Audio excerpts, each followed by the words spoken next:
Bonjour à tous et bienvenue dans ce nouvel épisode du podcast Un brin de légèreté. Je suis Laetitia, photographe spécialisée dans le portrait et le personal branding pour les entrepreneurs. Et dans ce podcast, j'avais envie de donner la parole à celles et ceux qui, à travers leur métier, apportent un peu de légèreté dans la vie de leurs clients. Aujourd'hui, j'ai le plaisir d'accueillir Marion Caspar, qui est éducatrice canine et spécialisée dans la relation chien-enfant. Marion, bonjour. Salut! Merci d'avoir accepté mon invitation. Merci de m'avoir invitée. Avec grand plaisir.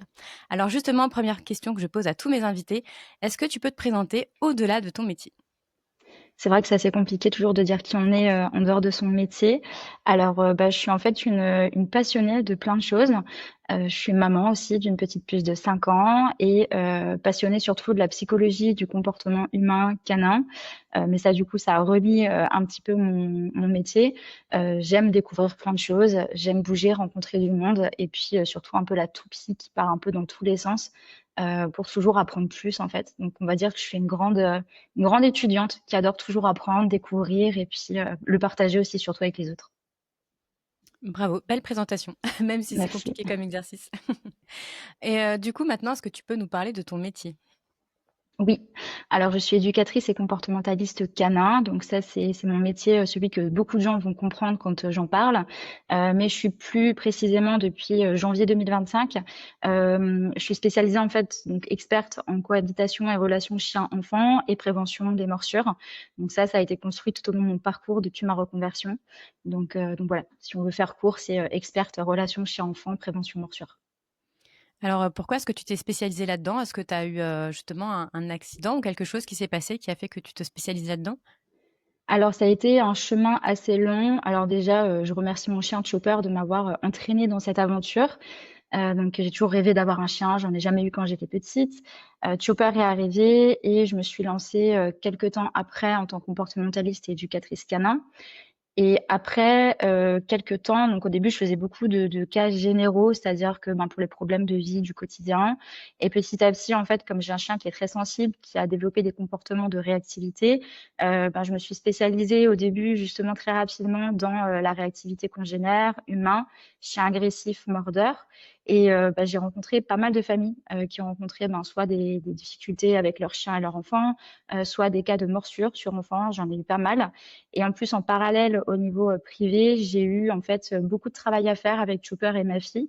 À l'arrivée de ma fille, en fait, Chopper a développé encore plus de comportements de stress et donc ça a été une gestion quotidienne. Et donc petit à petit, je me suis rendu compte qu'il y avait énormément de manque d'informations, énormément de spécialisation dans ce domaine-là. J'ai plein de collègues qui font, qui traitent justement des difficultés dans la réactivité canine, dans l'anxiété de séparation. J'ai beaucoup de collègues qui sont spécialisés comme ça mais pas forcément dans la relation et la cohabitation chien-enfant. Et en fait, c'est des choses que je répétais tout le temps, tout le temps, tout le temps. Et je me suis dit, c'est là où j'ai envie d'avoir un rôle à jouer, en fait, parce que c'est aussi une thématique qui me travaille énormément. J'ai beaucoup appris grâce à ça. Et donc, j'ai envie de le transmettre, j'ai envie d'aider. C'est des situations qui sont très compliquées pour les familles. Et donc, j'ai envie un peu d'être le pilier, le soutien de ces familles-là, que ce soit pour des morsures ou des difficultés ou de la prévention, tout simplement. Et est-ce que toi, justement, tu as trouvé de l'aide par rapport à ça ou vraiment tu t'es formée, toute seule? Alors j'ai trouvé de l'aide, donc grâce à mon métier, donc je me suis formée, mais j'ai aussi en fait, la dernière comportementaliste qui est venue pour m'aider avec Chopper, donc à la base c'était sa réactivité, mais à ce moment-là ma fille avait, je crois 6, 8 mois et moi j'en pouvais plus de Chopper en fait. On venait de sortir d'une période qui était très compliquée. D'ailleurs j'en parle sur Instagram où je pouvais plus supporter mon chien. Je pouvais plus le voir et en fait, c'est la dernière, comportementaliste qui est venue et qui a trouvé les mots, en fait, pour me dire: «En fait, ton chien n'est pas, ne manque pas de discipline, ne manque pas d'éducation. Au contraire, il a besoin d'être compris, d'être aidé» et en fait, elle a pris beaucoup d'exemples par rapport à ma fille et donc j'ai réalisé, en fait, que mon chien avait besoin de mon soutien et que j'avais besoin de regarder autrement, de le voir autrement et donc voilà, donc déjà ça m'a donné envie de me replonger dans le monde du chien parce que mon chien m'avait dégoûtée de ce monde-là et puis, après ça a fait son chemin, donc j'ai pu mettre des choses en place, très rapidement pour aider Chopper avec notre fille et puis, pouvoir en fait avoir, le fait de l'appliquer à la maison, en fait je savais ce que vivaient les parents et ce que vivent les parents et donc j'ai pu comme ça, construire ce puzzle et des accompagnements spécifiques chien-enfant. C'est super intéressant ce que tu racontes parce qu'effectivement, peut-être qu'à un moment, on supporte plus son animal, mais que c'est pas pour autant qu'on doit l'abandonner. Au contraire, on peut retrouver une relation saine avec son animal, quoi. Exactement. Après, il y a des parents, j'ai aidé à replacer des chiens parce qu'effectivement, même si le chien, peut évoluer et moi, en tant que professionnelle et en tant qu'humaine, je vois qu'il peut y avoir du potentiel et d'amélioration. Parfois, le lien est rompu entre les familles et le chien pour des questions de sécurité et moi, mon travail, c'est pas d'insister parce que ça peut amener à de l'insécurité de forcer les gens à garder le chien. Donc je préfère les accompagner avec bienveillance, pour le replacement.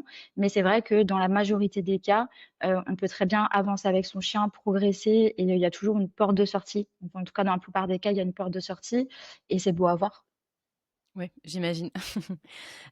Justement, là, tu parles de porte de sortie et cetera. Est-ce que justement les personnes qui viennent te voir, souvent, est-ce que c'est pas trop tard? Alors pas forcément trop tard dans le sens où il y a plus rien à faire, mais justement, ils viennent une fois qu'il y a des problèmes et alors qu'ils auraient peut-être dû venir, en amont?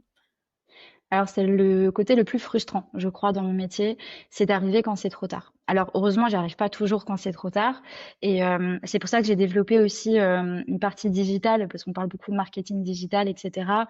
C'est un peu l'ère des formations en ligne. Moi, je l'ai fait justement pour éviter d'arriver trop tard et je préfère, enfin, c'est moins frustrant, c'est moins difficile aussi pour les familles, quand elles ont pu mettre les choses en amont, en place. Mais par contre, c'est vrai que quand on arrive en rendez-vous, que des enfants ont été mordus, qu'il y a beaucoup de tensions parce que souvent on voit le noyau de la famille avec les parents, les enfants, le chien, mais il y a toute la sphère autour, les amis qui peuvent plus venir à la maison, les frères et sœurs avec leurs enfants qui peuvent plus venir non plus, ou des fois ça crée des tensions. Et donc le fait d'arriver après, c'est un peu comme si on nous mettait un sac dans les mains en disant bah voilà, on n'en peut plus, on vous le met dans les bras, et puis bah qu'est-ce qu'on peut faire avec, dites-nous. Et en fait, ça prend du temps, on doit démêler en fait les situations et comprendre ce qui se passe parce qu'on arrive dans une famille qu'on ne connaît pas, avec des liens différents, le chien et en fait, on doit trouver en fait l'équilibre. Notre travail et mon travail particulièrement, c'est de trouver un équilibre entre les enfants, les adultes, le chien et surtout de rassurer tout le monde en expliquant que parfois ça peut prendre beaucoup de temps et parfois un seul rendez-vous suffit. Donc ça va vraiment dépendre des situations, mais ça peut être vraiment très frustrant sur le long terme, quand on rencontre beaucoup de familles qui ont des soucis et qui ont du mal à s'en sortir malgré tous les conseils et toute l'aide qu'on essaye d'apporter. Du coup, est-ce que tu conseilles à toute personne de se faire accompagner quand prend un chien? Oui, dès le départ et ça, je pense qu'on est beaucoup de collègues à le dire, que ce soit pour, chien-enfant ou pour d'autres thématiques. C'est à partir du moment où on a ce projet d'avoir un chien, on va pouvoir préparer les choses en amont parce que, on a toujours besoin d'aide même quand ça se passe bien parce que des fois on a des questionnements, on a envie de bien faire les choses, tout ne se passe pas comme on a envie avec un chien, mais régler des problèmes de morsure et d'agression sur enfant, c'est très compliqué après de désamorcer tout ça et du coup, c'est bien de le faire dès qu'on a un chiot parce que ou dès qu'on a le projet d'avoir un chien, parce que du coup, le chiot, quand il arrive à la maison, on va déjà pouvoir mettre un travail en place, pour habituer le chien, le chiot à des enfants pour plus tard. Souvent, on n'a pas de projet d'enfant tout de suite et on se dit: «Ben, tiens, on attend, on verra bien».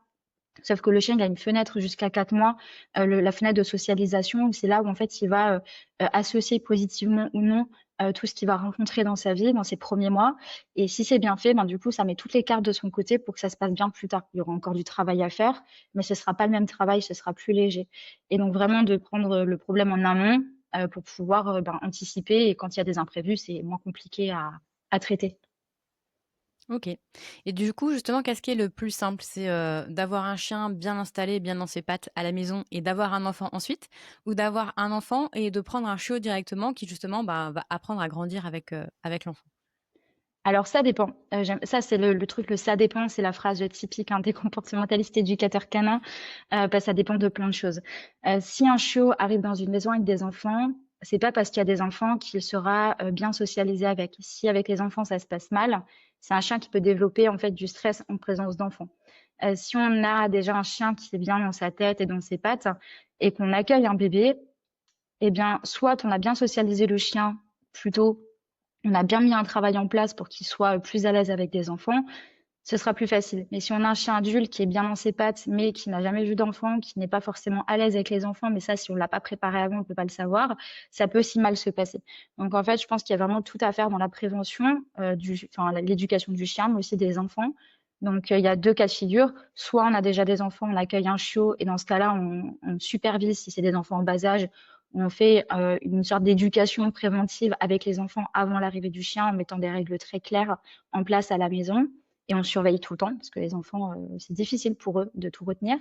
Et puis, si on a un chien qui est déjà adulte et qu'on va accueillir un bébé, ben, c'est soit de penser à le faire quand il est chaud, de le préparer, ou soit avant l'arrivée d'un bébé, de commencer aussi à le socialiser avec des enfants et avec tout ce qui va se passer à la maison. Parce qu'il n'y a pas que l'enfant, il y a toute la sphère en fait qui va se passer, l'énergie des parents, le temps, etc. Donc ça dépend vraiment des cas de figure. Petite pause dans l'épisode, puisque l'objectif du podcast, c'est aussi de mettre en avant les entrepreneurs de la région. Et cela me tenait à cœur de vous parler de l'Escape Game du Trèfle, qui se situe dans la zone de loisirs de Dorlisheim, juste à côté du cinéma. C'est une entreprise indépendante, donc toutes les salles que vous allez y retrouver sont totalement inédites. Vous les trouverez nulle part ailleurs. Alors il y a 2 salles d'Escape Game. Dans la première salle, vous allez partir dans l'espace à destination de Proxima. Vous êtes dans votre vaisseau spatial, mais il y a un problème. Vous allez devoir redémarrer le vaisseau pour arriver à destination. Dans la deuxième salle, Retour au Far West, vous êtes des voyageurs du temps et vous allez repartir dans le Far West pour récupérer un objet qu'un de vos prédécesseurs a oublié sur place. Dépaysement garanti. Enfin, la dernière salle, ce n'est pas un escape game, c'est un quiz. Cette fois-ci, vous retournez sur les bancs de l'école à l'ancienne et vous allez devoir répondre à des questions qui seront adaptées à l'âge des participants. Une super manière de défier vos amis ou votre famille. Alors si vous cherchez un petit moment de détente, vous changez les idées, eh bien n'hésitez pas, l'Escape Game du Trèfle à Dorlisheim. Alors justement, prenons l'exemple, on a un chien à la maison, tout se passe bien, voilà, on a un chien, top, on l'aime bien, et on a un enfant, et on se dit, il n'y aura aucun souci. En fait, en réalité, comment on doit aborder la chose, comment on doit présenter déjà l'enfant au chien? C'est quoi les premières étapes, les premiers conseils que tu peux donner? Alors les premiers conseils, si on part de la prévention, on s'y prend avant. Je sais que par exemple j'attends un bébé, j'ai un chien, ça se passe bien, mais je veux vraiment être sûre que ça se passe bien avec le bébé. Parce qu'en fait, il va y avoir plusieurs aspects. Il y a tout ce qui est le bébé en lui-même, donc les bruits, les mouvements du bébé, parce que le chien n'a pas notion, c'est pas parce que c'est un bébé humain, mais on a conscience que c'est un humain. Pour le chien, il y a l'humain adulte, et puis le bébé, c'est autre chose, c'est quelque chose de nouveau. Donc il y a tout ce qui est comportement du bébé qui peuvent en fait mettre le chien en état de stress ou pas très à l'aise avec lui.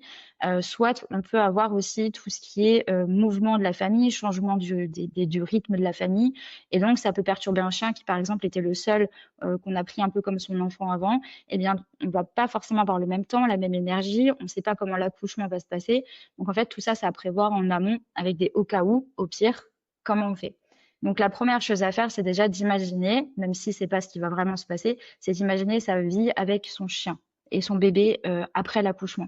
On part de là et on se dit bah tiens, par rapport au travail, par rapport à l'entourage, qui on peut appeler, à qui on peut déléguer en fait les sorties, les soins par exemple pour le chien ou de garder le bébé pour qu'on puisse se dégager du temps pour pouvoir s'occuper du chien et en fait vraiment de construire ça en amont, d'imaginer sa vie avec son chien et son bébé. Ensuite, c'est de commencer, ça c'est souvent le premier trimestre parce que le premier trimestre, quand on est enceinte, on n'a pas forcément l'énergie, c'est une partie qui est un petit peu, délicate pour certaines femmes. Donc c'est là où on va plutôt être dans la réflexion, plutôt que de quelque chose de mettre en place des choses physiquement. Deuxième trimestre, en général, ce que je préconise, c'est de mettre en place les apprentissages qui manquent au chien.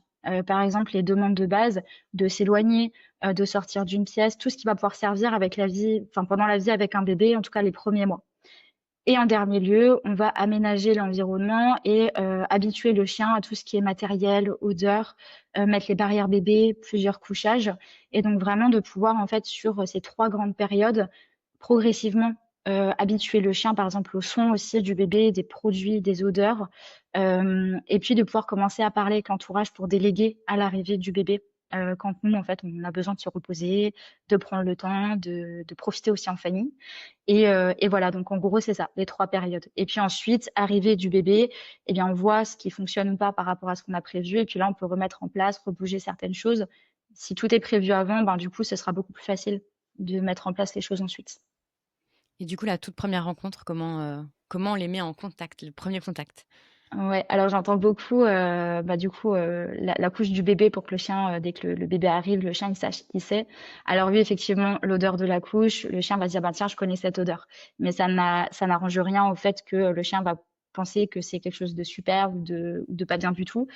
Quand le bébé arrive à la maison, Donc déjà, s'il a été préparé, ce qu'on va faire, c'est en fonction du tempérament du chien. Si on a un chien qui est très calme, qui a l'habitude de se poser, d'observer les choses, on peut lui présenter bébé. Alors jamais le visage, ça c'est vraiment la règle d'or. On ne pose pas le cosy par terre, on ne met pas en fait le bébé la tête à hauteur du chien. C'est-à-dire qu'on va permettre au chien de renifler les mains, de renifler les fesses, de renifler les pieds.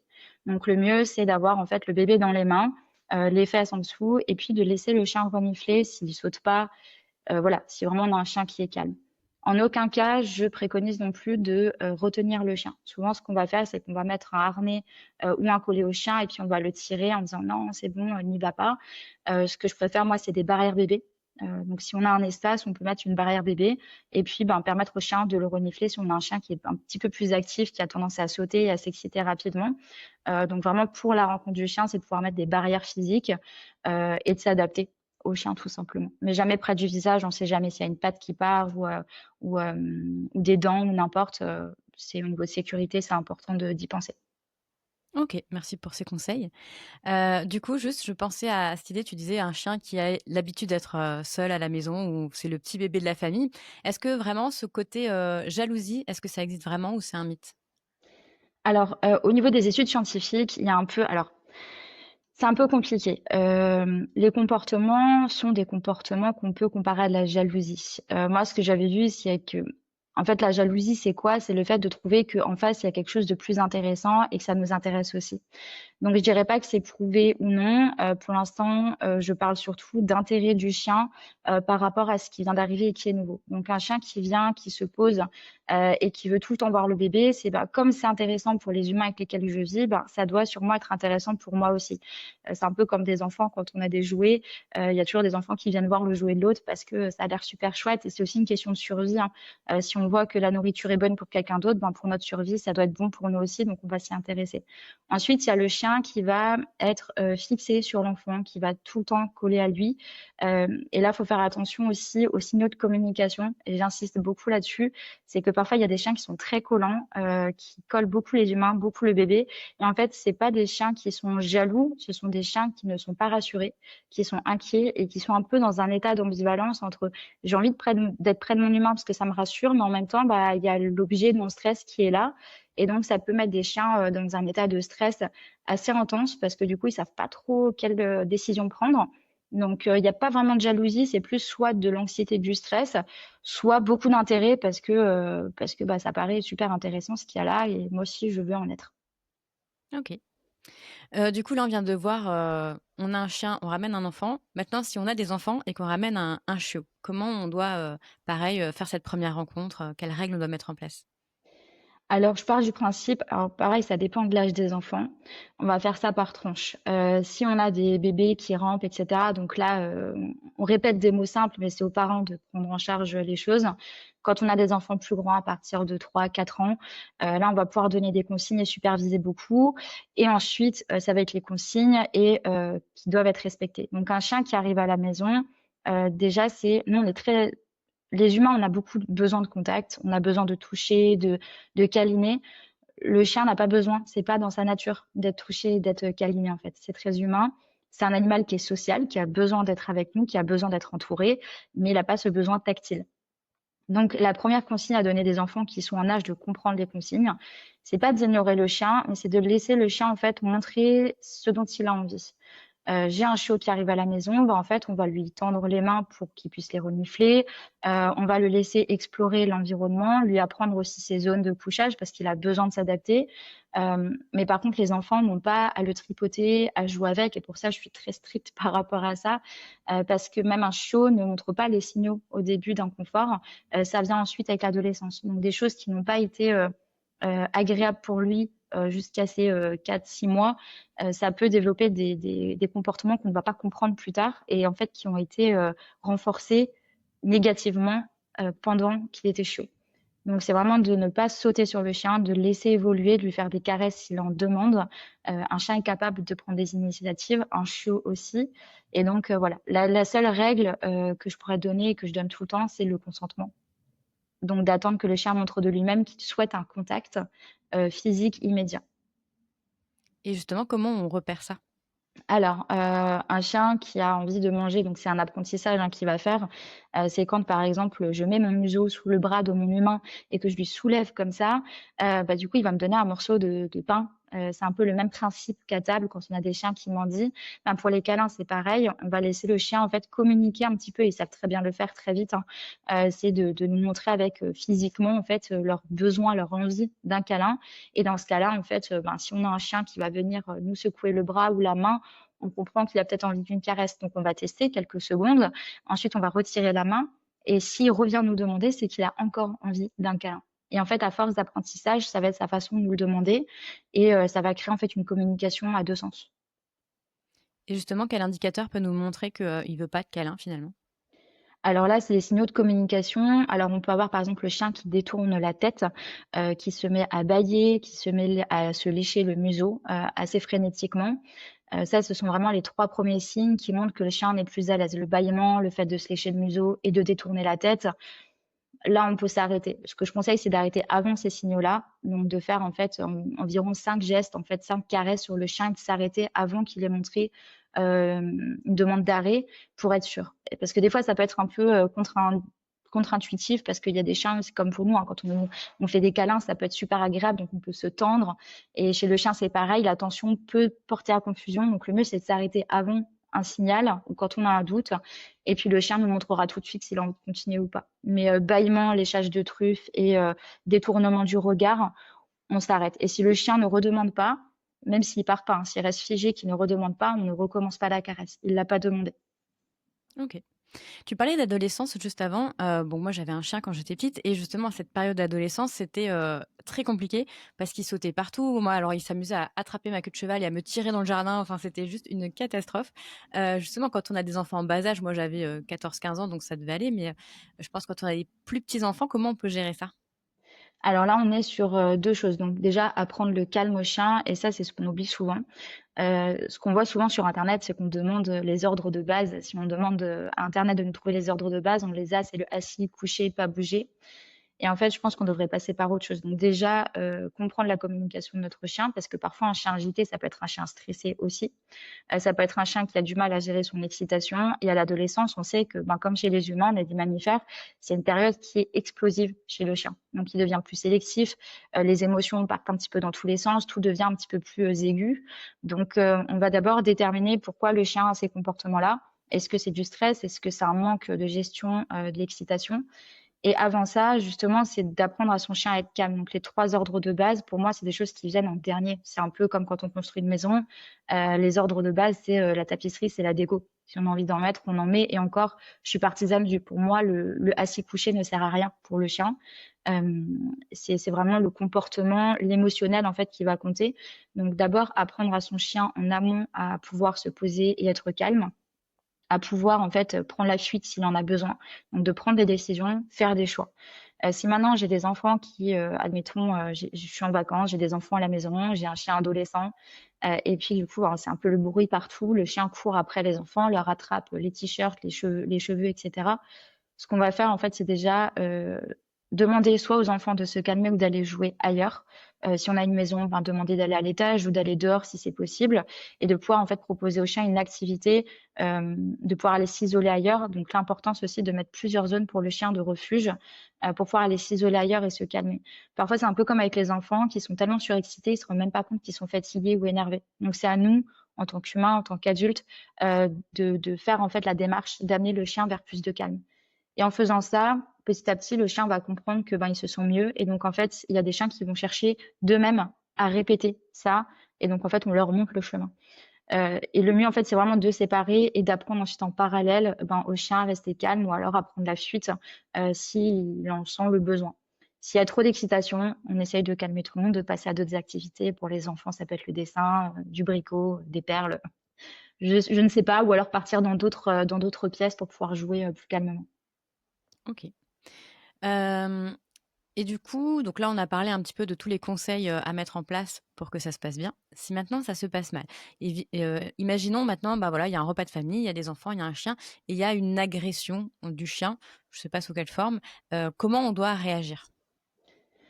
Alors la première réaction qu'on a tous, Oui. c'est de crier, mais parce qu'on a peur et c'est normal, donc je tiens à en parler parce que c'est vraiment, beaucoup de gens culpabilisent. Des fois, j'ai des personnes en appel découverte qui me disent: «Oui, mais du coup, je vais crier dessus» et puis, pareil pour le grognement, hein, ça fait peur. Donc en tant qu'humain, quand on n'a pas, moi, j'ai mis du temps à ne plus, crier sur Tupper quand il se mettait à grogner parce que ça fait peur. C'est quelque chose d'instinctif, donc c'est dur de prendre du recul et on peut pas tout contrôler. Donc dans cette situation-là, le mieux, d'accord? Quand on fait comme on peut, mais le mieux, ce serait de ne pas crier, de se séparer. Donc déjà, s'il y a eu morsure, c'est d'essayer de comprendre tout de suite ce qui s'est passé. Donc, s'il y a des personnes, en fait, autour au repas de famille, c'est qu'en fait, il y a les parents qui vont s'occuper, les propriétaires du chien qui vont s'occuper de l'enfant et du chien, et toutes les personnes autour vont quand même essayer de réfléchir à ce qui s'est passé. S'il y a pas de grosses blessures, voilà. Donc, les parents vont prendre l'enfant et vérifier les blessures, l'état de l'enfant, et les propriétaires du chien vont mettre le chien à l'écart sans réprimande, vraiment sans, parce que le chien, s'il a mordu, c'est qu'il y a sûrement eu peut-être un stress, il a été dérangé. Et en fait, le punir à ce moment-là, lui crier dessus, c'est punir le fait qu'il se soit senti dérangé, qu'il se soit défendu. Ça n'excuse pas la morsure en elle-même, ça ne veut pas dire qu'il a bien fait de mordre, c'est tout simplement que ça ne va pas arranger les choses pour la suite. Vraiment, la première chose à faire, c'est de séparer tout le monde, de s'occuper de l'enfant, de voir aussi avec le chien comment il se sent, de lui donner de l'occupation et de le mettre à l'écart, parce que souvent, on peut aussi être énervé. J'ai aussi beaucoup rencontré de personnes où c'est parti un petit peu en dispute avec tout le monde au repas de famille, ça met des tensions. Donc on isole le chien, on le met au calme et ensuite on revoit un petit peu la situation et surtout on fait le bilan de ce qui s'est passé immédiatement et de savoir en fait comment on peut faire pour éviter ça la prochaine fois. Voilà.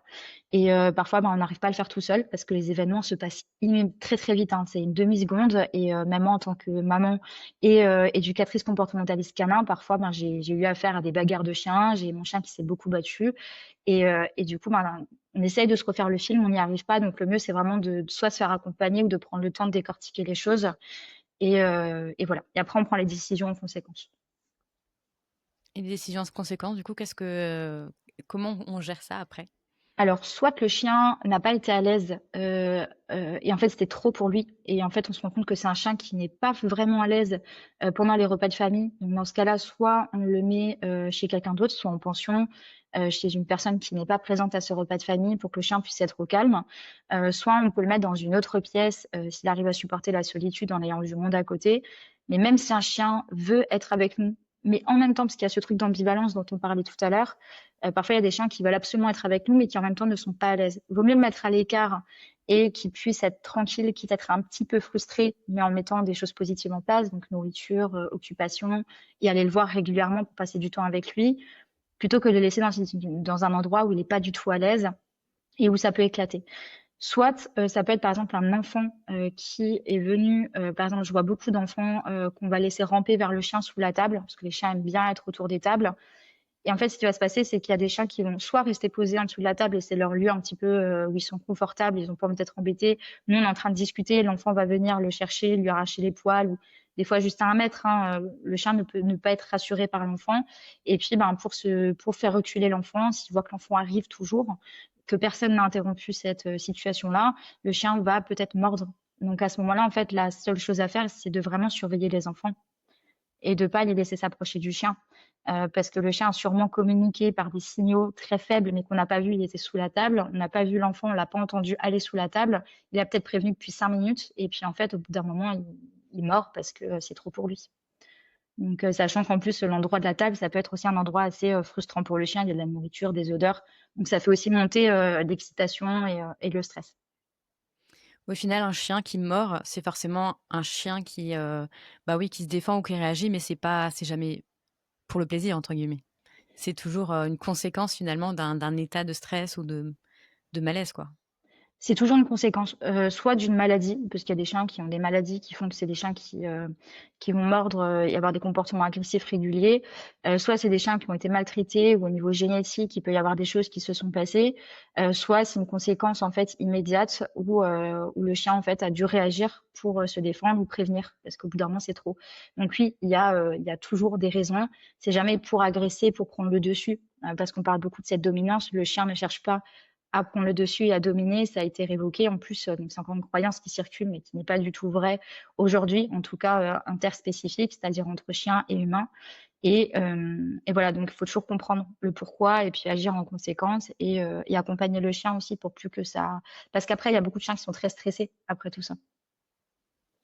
Bah, justement, moi, au final, moi, j'aime beaucoup les chiens, j'ai absolument pas peur des chiens, mais les chiens qui me font le plus peur, finalement, c'est ceux qui sont peureux parce qu'au final, on se dit qu'on sait jamais comment ils vont réagir. C Ouais, quelqu'un qui a peur, si on le surprend ou quoi, on sait jamais comment il va réagir, c'est plus eux qui me font peur que les autres.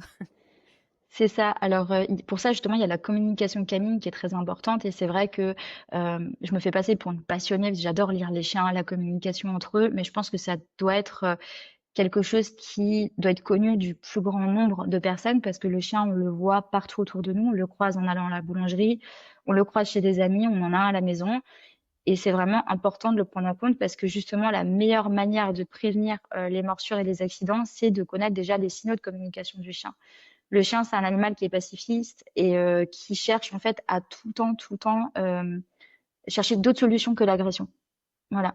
S'il a été entendu dès le départ, si, il a été compris le plus tôt possible, il n'aura pas besoin je parle de l'échelle de l'agression, donc c'est assez connu et c'est-à-dire que le chien va d'abord passer par des signaux faibles et puis, ben, au bout d'un moment, il va crier et puis, bah, la morsure, c'est à la fin parce qu'il n'a pas été entendu. C'est un peu comme nous, si on chuchote d'arrêter, au bout d'un moment, on parle plus fort et puis à la fin, on peut aussi rentrer dedans physiquement, pour que ça s'arrête. Le chien, il fonctionne exactement de la même manière et après, on voit des chiens aussi qui ne communiquent plus en amont parce que ça n'a servi à rien. Donc, la meilleure façon de se défendre, c'est de passer tout de suite soit au grognement, soit à la morsure, parce qu'il y a que comme ça qu'ils sont entendus. Voilà. Pareil pour les chiens réactifs avec d'autres chiens. Donc, c'est vraiment on peut anticiper, mais vraiment en regardant comment le chien communique. Juste une question d'un point de vue légal, s'il y a une morsure, il se passe quoi? Est-ce qu'on peut, forcer le chien à être piqué et cetera? Alors, on peut pas le forcer à être piqué. Il y a d'abord toute une procédure à respecter. Donc, si le chien a mordu quelqu'un, la première chose à faire, c'est de le déclarer en mairie et ensuite de faire appel à un vétérinaire. Et en fait, il va y avoir 3 rendez-vous vétérinaires. Donc, c'est des évaluations comportementales. En fait, le vétérinaire va évaluer le chien parce qu'il y a aussi tout ce qui est rage. Donc, en fonction des chiens, il peut y avoir aussi un isolement du chien. Le temps de savoir si le chien est contaminé par la rage ou pas. Donc c'est vraiment c'est protéger l'humain derrière parce que s'il y a de nouveau une morsure, ça peut être grave. Donc voilà, donc de savoir en fait le chien sur 3 séances, il va avoir une évaluation comportementale et de santé pour savoir en fait si c'est un chien qui va être potentiellement dangereux ou pas. Et en fait, il y a des niveaux comme ça que le vétérinaire va évaluer et en fait, il va y avoir un papier officiel pour savoir s'il y a des choses à prendre en compte, des choses à mettre en place ou non. Par exemple, le port de la muselière qui va peut-être être obligatoire pour certains chiens. Donc le vétérinaire en fait va détailler sur le papier ce qui va devoir être fait, le niveau qu'il a évalué sur le chien. Et donc voilà. Et en fonction de ça, les propriétaires doivent prendre des mesures derrière. OK, même s'il y a une plainte du coup de la personne qui a été mordue? Il y a pas Oui. plus de conséquences, Alors après, ça dépend, ça c'est au niveau des assurances, ça dépend de ce qui va suivre après au niveau de tout ce qui est porter plainte au niveau de la police, je sais pas où ça peut aller. Mais par contre pour le chien, pour, savoir en fait au niveau comportemental s'il y a des risques ensuite pour d'autres personnes, ça va être les 3 rendez-vous obligatoires hein, chez un vétérinaire comportementaliste, pour vraiment, ben, pouvoir mettre tout ça officiellement. Et puis, ben, la mairie en fait, doit connaître ce qui se passe parce que c'est la mairie qui peut prendre des décisions aussi, vis-à-vis des chiens. OK. Du coup, là, depuis avant, on parle de problèmes avec nos chiens et cetera. C'est vrai que moi, comme dit, j'ai grandi avec une famille où tous mes oncles et tantes avaient des chiens, où on a fait des repas de famille avec des dizaines de chiens autour de la table, avec des enfants en bas âge, tout ça et on n'a jamais eu de soucis. Je pense que personne n'est allé voir de comportementaliste, d'éducateur et tout. On est d'accord quand même qu'un chien, en soi, n'est pas forcément dangereux, que ça peut bien se passer aussi? Oui, tout à fait. Alors, c'est vrai qu'on parle beaucoup de problèmes et je pense que c'est mon métier. C'est pour ça, quand j'en parle beaucoup avec mon entourage aussi, c'est une question qui se pose en se disant: «Mais attends, on a l'impression que le chien, c'est un animal qui va être dangereux et cetera». C'est un peu mon devoir d'alerter parce que j'ai vu beaucoup de familles justement, qui pensaient que tout irait bien et il y a eu des accidents. J'ai vu beaucoup de familles, qui s'inquiétaient de savoir comment ça allait se passer et donc de mon côté, en fait, je vois beaucoup de problèmes. Mais il y a beaucoup de chiens qui s'adaptent très bien, qui sont, très bien dans leur maison, où on a des humains qui arrivent très bien à adapter des choses et ça se fait même naturellement. En fait, ça dépend des chiens, ça dépend des humains qu'on a. Aujourd'hui, par contre, il y a une chose qui est sûre et certaine, c'est que notre société n'est plus du tout adaptée à nos chiens, ou en tout cas, elle l'est de moins en moins. Avant, on avait des chiens qui étaient un petit peu plus libres. On avait moins de règles, en fait, de sécurité, donc des chiens qui étaient, moins en laisse. Des races, en fait, les chiens étaient avec de plus grands espaces. On a de plus en plus de villes, de plus en plus de chiens dans des appartements. Des personnes qui vont beaucoup plus travailler. Avant, il y avait moins de personnes qui travaillaient, donc il y avait souvent quelqu'un qui restait à la maison aussi avec le chien. Donc en fait, on a vraiment une société qui est de moins en moins adaptée. Si maintenant on va en Colombie, mon métier ne sert à rien. On me demande ce que je fais comme travail et pourquoi je fais ça, parce que les chiens vivent plus en liberté. Voilà, ils ont leur code entre eux, ils arrivent à vivre sans s'agresser. Ils sont beaucoup plus équilibrés d'ailleurs. Donc, euh, donc vraiment, je pense qu'il y a un problème de société de plus en plus qui fait qu'on a des chiens qui sont de plus en plus sensibles. Il y a aussi tout ce qui est sélection des chiens chez les éleveurs. Où on devrait un petit peu plus sélectionner les chiens sur les comportements, sur les tempéraments, plutôt que sur la beauté.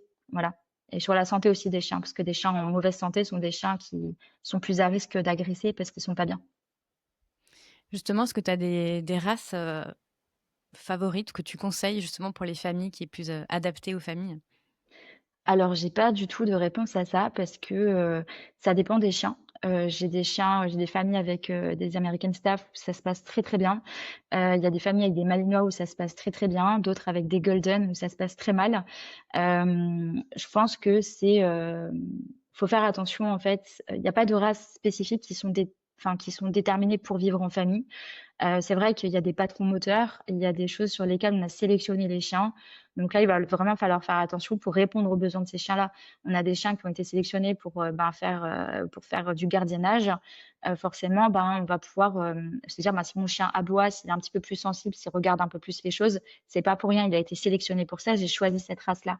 Donc le but après pour nous, c'est de mettre en place les choses pour que le chien se sente bien. Et un chien qui se sent bien, qui soit malinois, qui soit chihuahua ou labrador, euh, aura forcément un comportement qui sera adapté en famille. Et si en plus on a sélectionné les bons éleveurs, parce que pareil, il y a ça, élevage et adoption en association, je pense que choisir un bon éleveur qui sélectionne sur les tempéraments de ses chiens, sur la santé de ses chiens, on aura plus de chances d'avoir des chiens qui sont bien en famille. Et c'est l'éleveur qui va choisir le chien pour la famille aussi, dans la plupart des cas. Et donc, c'est là où on va avoir un équilibre. Donc, non, il n'y a pas de race spécifique plus adaptée pour moi, en tout cas. C'est une réponse qui me convient très bien. Je pense aussi que c'est beaucoup lié finalement à l'éducation aussi et à ce qu'on apporte aux chiens, quoi. Tout à fait. Et justement, là, tu parlais des associations. Qu'est-ce que tu penses d'adopter un chien d'une association, de la SPA? Parce qu'au final, on connaît pas son passif, on sait pas. Alors, en tant que, j'ai eu beaucoup de chiens qui venaient d'associations et ça peut être très compliqué. En fait, moi, je serais plus pour les élevages. Voilà, c'est mon point de vue. Et ça, je sais que ça fait beaucoup de débats, le fait d'adopter, de pas acheter. Mais si maintenant on parle d'adoption en association, ce qui est important de savoir, c'est que le chien qu'on adopte en association, déjà, il y a plusieurs cas de figure d'association. Il y a les associations où on va avoir des chiens qui vont être dans des chenils, dans des cages. Parce que voilà, ils ont beaucoup de chiens, ils ne peuvent pas faire autrement. Et puis, il y a des chiens qui viennent aussi de familles d'accueil. Et donc là, on va avoir des chiens qui vont avoir, c'est un peu plus avantageux parce que du coup, on va avoir des humains derrière qui auront eu le temps de connaître le chien un petit peu. Mais il faut savoir qu'un chien qui a été abandonné, déjà, parfois, on ne connaît pas tout son passé. Parfois, on a le dossier, parfois, on ne l'a pas.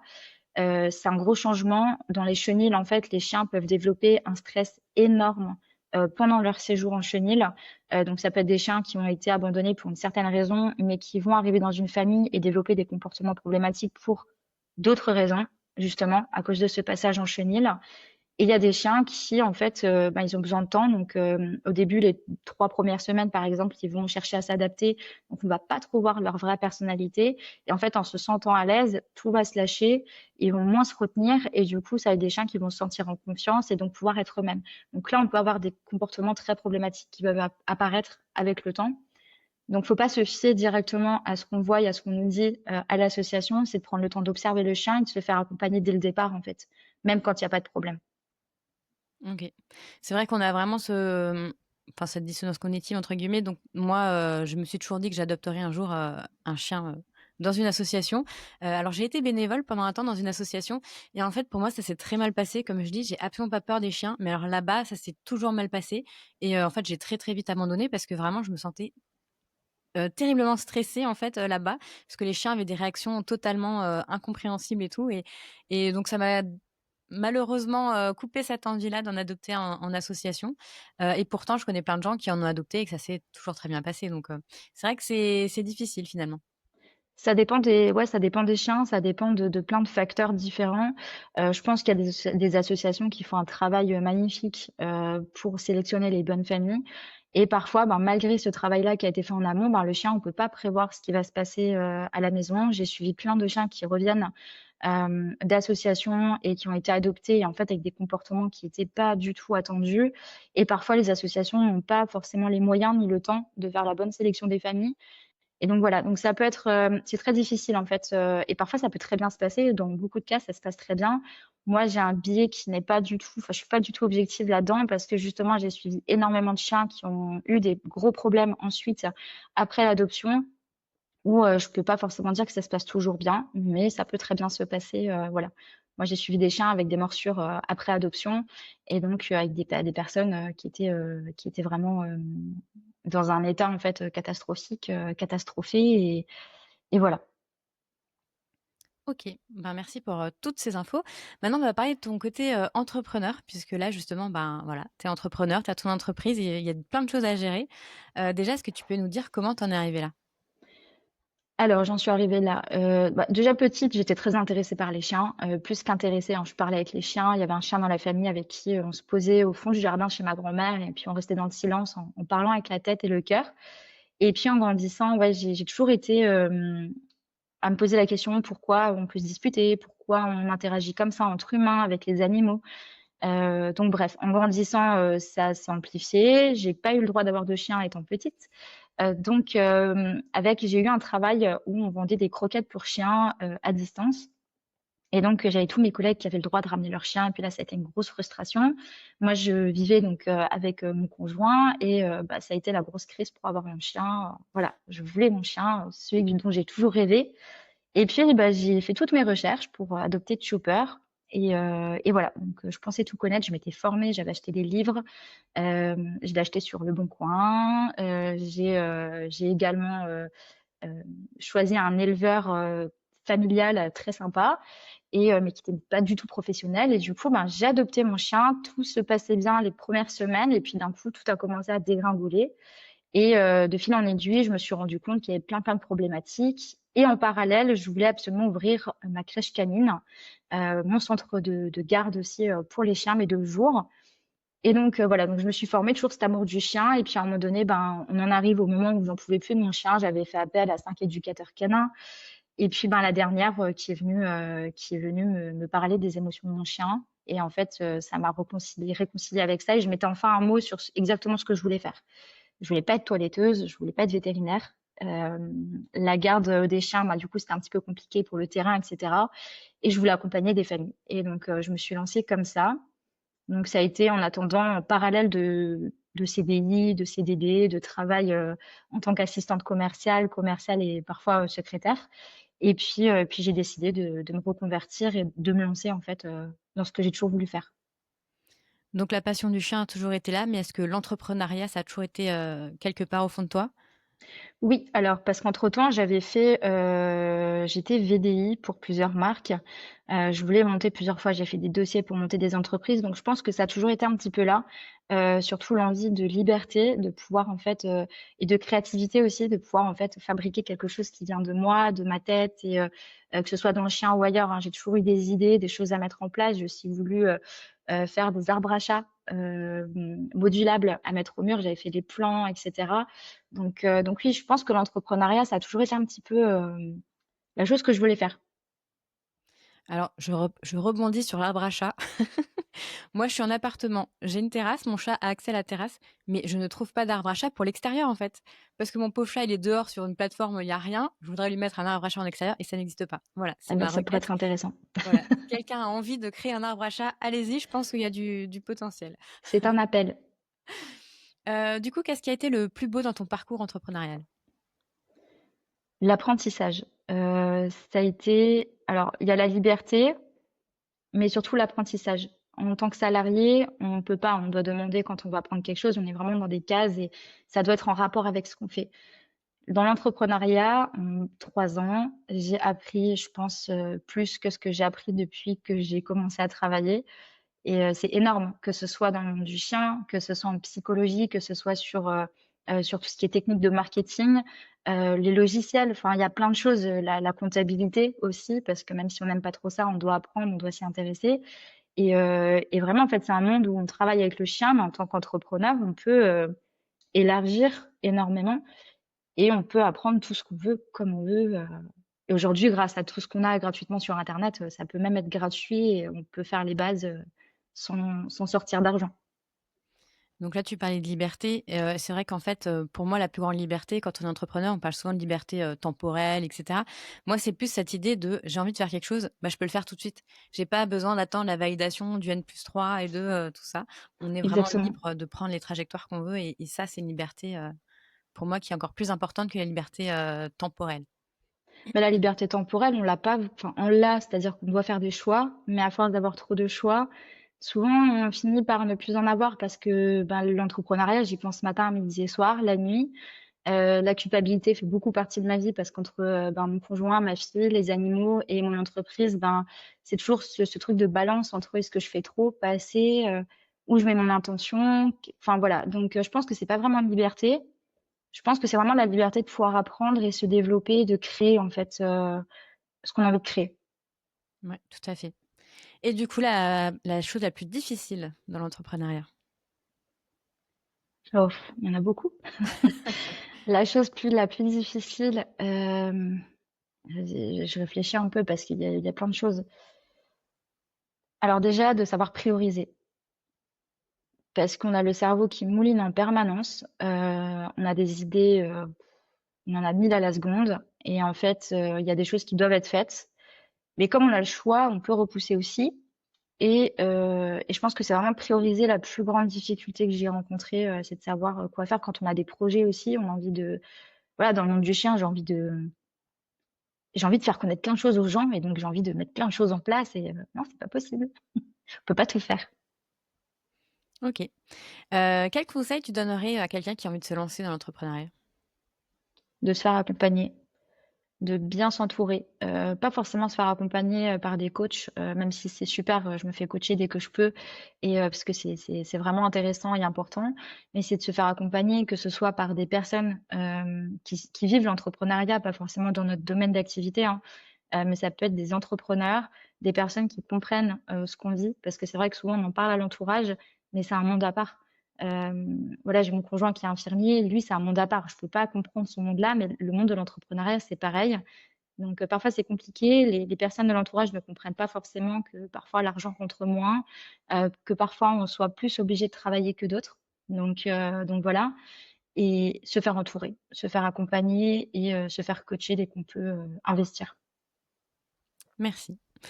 Revenons à la légèreté du coup. Quel, conseil tu pourrais donner, au quotidien ou qu'est-ce que toi tu fais au quotidien pour apporter un peu de légèreté dans ta vie? Ben, je me concentre sur l'instant présent. Parfois ça peut être un peu compliqué, je le vis beaucoup avec ma fille où des fois je suis là sans être là parce que du coup j'ai une idée qui vient de passer et où j'ai envie de réussir quelque chose que j'ai du mal à faire et en fait je pense que la légèreté c'est de poser tout ça, de juste regarder ce qui se passe devant nos yeux et de regarder en fait, de dire: «Ben tiens», quand elle est en train de jouer et que je la regarde chanter en jouant, bah, je me dis: «Tiens, c'est ça, la légèreté, c'est de me dire: "Bah, j'ai ma fille, j'ai cet instant, je suis posée sur le canapé et je la regarde tout simplement"» et je pense qu'on devrait le faire plus souvent dans notre quotidien, de se promener et pareil, les «mauvaises habitudes» entre guillemets, de se promener avec le chien et d'être sur son téléphone, de dire: «Bah, je vais en profiter pour répondre à des messages et pour écrire mes idées pour les prochains contenus», plutôt de s'arrêter, de regarder son chien heureux, qui galope et regarder la nature si on en habite à la campagne. Donc c'est ça la légèreté, c'est l'instant présent. Et comment on peut apporter un peu de légèreté à son chien? En arrêtant de trop lui en demander. D'être, ouais, parce qu'on en demande beaucoup trop, on en attend beaucoup et c'est normal, on a envie du chien comme à la télé ou le chien du voisin, qui paraît super. On sait pas ce que le voisin a pu faire, hein, pour que le chien soit bien. Mais souvent on en oublie et puis on a nos rêves et on se dit: «Notre chien il sera comme ça, on va pouvoir faire ça avec» et en fait la légèreté, c'est de s'arrêter, de prendre une pause et en fait d'observer déjà le chien comme il est, ce qu'il peut nous offrir comme il est lui, avec sa personnalité. Très joli message, merci. Pour finir, est-ce que tu aurais un livre à conseiller? Oui, alors le kilomètre zéro de Maud Ankawa, qui est super comme livre. Alors ça n'a rien à voir avec le chien, mais c'est un livre qui permet justement de se poser dans l'instant présent et de prendre en compte en fait qu'on n'a pas le contrôle sur tout autour de nous, mais qu'on a beaucoup, beaucoup de contrôle nous, sur ce qu'on peut faire, comment on peut penser, comment, et de rendre les choses plus belles en fait et voilà. Donc, pour moi, c'est vraiment un livre qui m'a fait prendre conscience de plein de choses. J'en ai encore 2 à lire, Hem et j'ai hâte de les lire aussi donc voilà. C'est un livre que je conseille, à toute personne, qui en a besoin. Merci beaucoup. Du coup, est-ce que tu as fait le tour de tout ce que tu avais envie de dire ou tu as encore quelque chose à rajouter? Non, j'ai fait le tour, vraiment j'insiste sur le fait de ralentir beaucoup et d'observer son chien et sa communication. C'est la base, voilà. Avant de D'ac demander quoi que ce soit, le chien il sait tout faire s'il est bien dans ses pattes. Merci. Où est-ce qu'on peut te retrouver si on veut en savoir plus sur toi? Alors soit j'ai mon site internet donc otalacanin.com, soit, ben, mon compte Instagram aussi donc otalacanin tout simplement et voilà donc on peut me retrouver là-dessus, venir échanger. J'ai une newsletter également, qui est accessible, ben, via, mon site internet et un podcast Entre pattes et petits pas, qui est disponible sur toutes les plateformes d'écoute, ouais quasiment toutes les plateformes. Donc voilà, où je parle de chiens enfants et puis de Chopper aussi un petit peu et de notre histoire. Super, bah, je vais mettre, tout ça, en description. Alors, bah, merci, Marion d'avoir, participé, à ce podcast. Merci à vous tous de nous avoir écoutés. N'hésitez pas, à nous retrouver justement sur toutes les plateformes, de podcast et nouvel épisode la semaine prochaine, mardi. Bonne journée à tous. Au revoir Marion. À bientôt!